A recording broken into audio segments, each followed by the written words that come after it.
Sebelum melanjutkan, jangan lupa subscribe dulu. Terima kasih. Bab 347, 5 Jurus Pembunuh Bagian 2. Ledakan. Ledakan. Setelah dua ledakan keras itu, dua badai angin dahsyat terbentuk di langit. Granat iblis diberikan kepadanya oleh Master Anggur. Dia berkata bahwa jika digunakan dengan benar, granat iblis bahkan dapat membahayakan ahli tingkat atas yang telah mencapai puncak. Jian Wushuang menemukan kesempatan untuk melemparkan dua granat iblis ke Master Suci kedua, yang merupakan jurus pembunuhnya yang ketiga.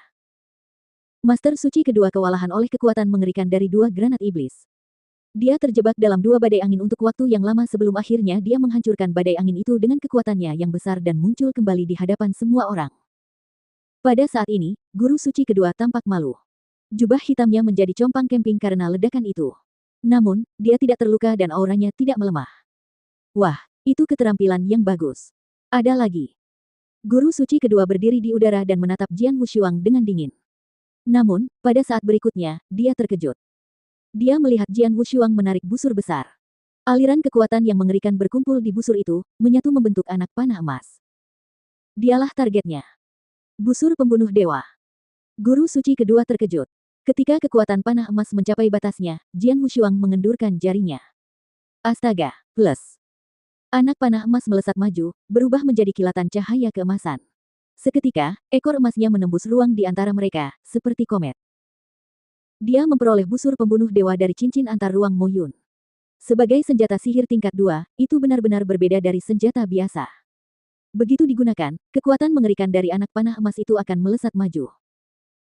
Dengan bantuan jalan menuju dunia bawah dan jembatan ketidakberdayaan, Jian Wushuang melepaskan busur pembunuh dewa dan menembakkan anak panah emas.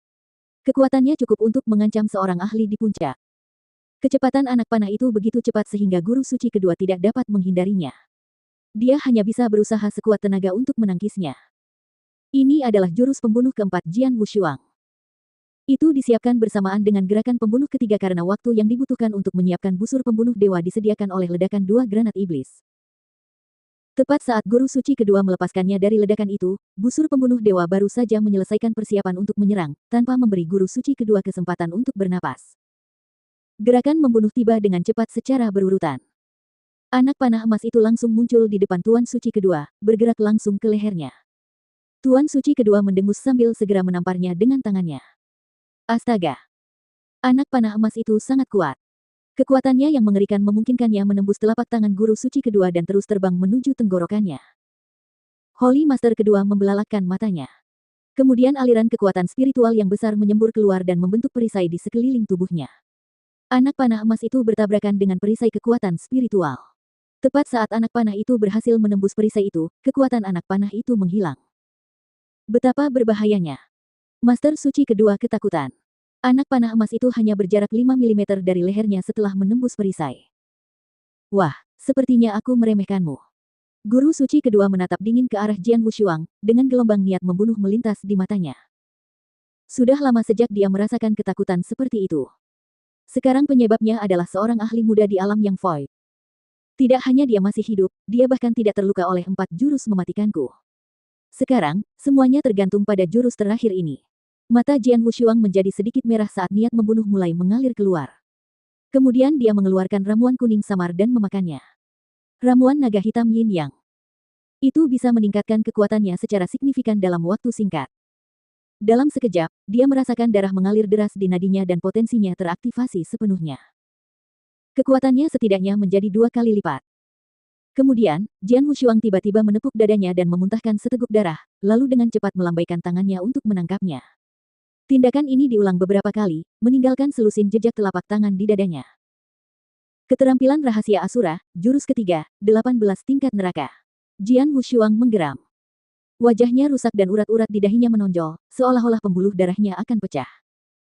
Sebelumnya, Jian Wushuang tidak mampu melakukan 18 tingkat neraka, karena ia tidak memiliki kekuatan dan tenaga spiritual yang cukup.